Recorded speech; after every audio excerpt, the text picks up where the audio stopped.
women will always try you. Now, when I say women will always try you, they will always try you to see if you are a dumbass nigga or if they can manipulate you to get off on you, whether it be, you know, to get them out of the trouble or maybe to extract resources from you because they feel like they can manipulate you to get what they want, whether it be money, house, attention, whatever the case may be, right? At the end of the day, it is what it is. It's the harsh reality of the world. And yes, some men do it too, but we're not talking about men because I deal with women over here and it's just the reality of the world, right? Now, the whole reason why I'm making this video is recently, no, not even recently, about February 14th, Valentine's Day, I go out to the club and I have an experience where a woman basically tries to get off on me and then wants to eat her cake too, like I'm some dumbass nigga. At the end of the day, bro, I wasn't even tripping about this shit and I wasn't even mad or irritated because I didn't get mad. I got irritated at the fact that this woman even came and brought this bullshit to my phone after doing what she did and then trying to, you know, make it seem like she ain't do no shit and then doubling down. It kind of made me mad. And of course, women are always gonna do this to see if, you know, you a little beta bitch or if you a fuck boy or how they about to, you know, deal with you and put you in what category, whatever the case may be, right? But the fact of the matter is, it didn't really matter to me what category she put me into. I was just going out there and I was gonna exercise my options regardless. So basically, a nigga goes to the club, right? I go to the club and I'm in the club, right? This girl sees me. She said, damn, you are beautiful. That's literally what she said. She says, I'm beautiful. We exchange, you know, social medias, we exchange numbers, and I ask her, do you want to dance? We start dancing. She's like, oh, do you have a friend from my friend? And this night I pulled up solo to the club. I pull up solo. She asked me, do I have a friend? I say, nah, I don't got a friend. She's like, damn, I'm really trying to go, but I can't leave my friend. Keep this in mind. Shorty said, I can't leave my friend, right? So boom, I'm dancing. We dancing. Her fucking ass is on my meat, right? And we're dancing. I'm fucking 6 foot. This girl's like 5'6", I want to say. So I can see when she pull out her phone and like start texting. Now, when I say this, I'm not saying this because, oh, I wanted to look at her messages or nothing like that. But I ain't gonna lie, I'm a nosy ass motherfucker. This shit's in my face. If it's in my face and I can see it, I'm probably gonna look. I think most people are probably gonna look. So we dancing or whatever. She pull out Snapchat. She start texting this nigga, right? And when she start texting this nigga, I don't remember the exact conversation from this shit, but the conversation was something like, oh, are you outside tonight? And she was like, yeah, what about you? And he's like, nah, I stayed in. Boom. He says, nah, I stayed in. All I know is we danced for about 2 to 3 more minutes. And then she's like, oh, I gotta go to the bathroom. While she's walking to the bathroom, she got the fucking nerve to look at me and say, I'm gonna come back for you. You better not be with no other bitch. I was like, okay. Now mind you, if another bitch came up in another opportunity that presented itself that was better, I'm going. Fuck you. I don't give a fuck. I'm going. My ideology is get as many stones as you possibly can. Collect as many opportunities and take the best opportunity. I've always been a greedy ass nigga. I've always been a greedy as fuck, nigga. I could have a bad bitch at the crib, bro. My biggest thing with the club is I've had girls where I walked in and they wanted to go right home with me and I was like, I'll take your number. I'll hit you up at the end of the night. I go around, greedy ass motherfucker trying to get more shit. And then I hit them up at like 2:33. Crickets. They're asleep or with another nigga. I've always been a greedy ass nigga like that. That's always been me. So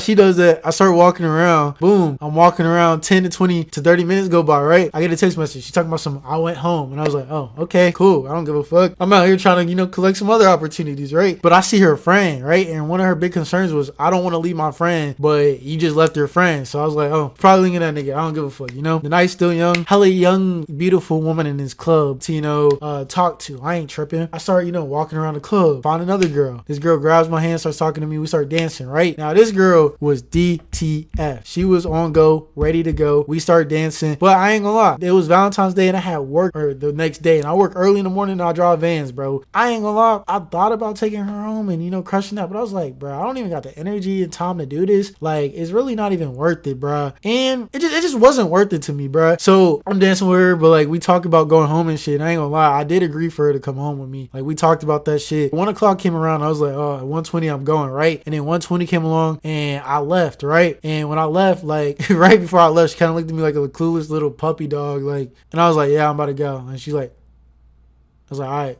I'm going. She wanted me to basically say like, are you coming? Like, I know for a fact that's what she wanted, but I didn't say that because it's just like, yeah, I want to go home, go to sleep and go to work and go on about my business, right? Now, this is the side of the story where niggas start to get irritated because why the fuck is you pressing me for this, right? So mind you, the girl that I had before that I was dancing with, right? This girl texts me the next day while I'm at work talking about some, heard you left with some chop shit last night. Heard you left with some chop shit. Yo, I ain't gonna lie. When I first seen that message, I laughed. I laughed because I thought it was funny, right? I said, I ain't go home with anyone, unfortunately. Like, I ain't about to sit here and fucking lie to you, like, you act like, oh, no. I ain't go home with no one, unfortunately. Shit, the opportunity presented itself and the night was younger and I had more time. Hell yeah, I would've went home with someone. My homegirl saw you, though. Laughed my fucking ass off. I don't care, though. I said, I know she see me with her in stills, but I ain't leave with no one. And then I replied to the I don't care though with good. Cause the fuck, you got some audacity to care, nigga. I don't owe you shit. You're not my girlfriend. I'm not your boyfriend. I just fucking met you, shorty. Shorty goes on some, damn, so you just replaced me? Yes.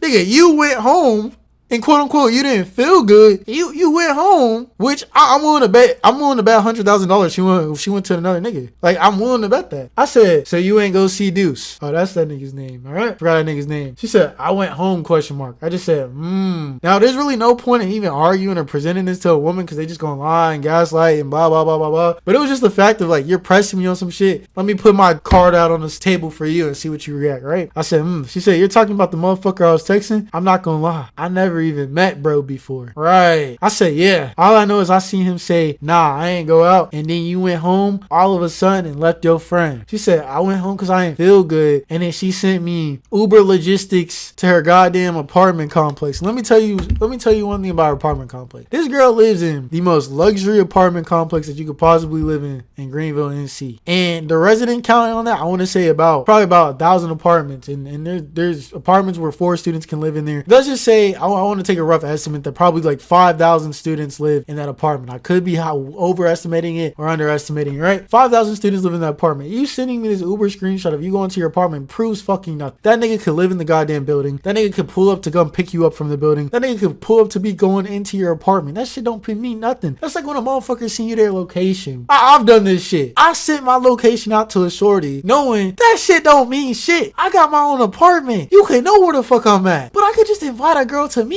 You ain't gonna know. I'm gonna be in my apartment. Oh, I was asleep. Oh, I was doing this. I was busy. Nigga, but you got my location, bro. It helps you feel more reassured. That shit don't mean nothing, bro. And there's a tip for, my young men out there, of course. Don't even bother asking for the Instagram password. Don't bother asking for the location, because all that is going to do is create more insecurities, especially if you turn that shit off, right? Or if it go disappearing, like, bro, just keep it P. Don't even ask for none of that shit. And, if she do something, to betray your trust, then it is what it is. But, bro, she's sending me that, and I'm just like, all right, shorty, I believe you. And she leave me on fucking delivered. And it's just like, yo, this girl really tried me to like put me in a category to where like, oh, I'm supposed to give you loyalty and I just met you and I don't even know you like that, and then you get your cake too. And this is just one example of this, because women could do this in different ways. Obviously, what I said with like money or just trying to get off on you and act like they didn't cheat on you. Literally, when I got punched in the mouth, the nigga caught me with my shirt off walking out the car. To this day, he don't even really know if we fucked for sure, because she told that nigga we ain't fucked. She played that nigga and that nigga still with her, bro. He be taking her on trips. He be paying for her food, bro. There's multiple ways a woman can do this. Do not be a victim to fall into for what women say and the bullshit that they say, because they will lie to your face. They will literally look you in the eye and be like, no, I didn't fuck him. We didn't do nothing. I just sat in the other side of the room as he tried. Knowing damn well she got her doonies beat in. Now, that's just the sad reality of it, but honestly, at the end of the day, you have to be a knowledgeable nigga to be able to pick up on that and realize this bitch is bullshitting me. Fuck what you saying. I ain't no dumbass nigga. I'ma create my opportunities and eat my cake too, because that's what you trying to do.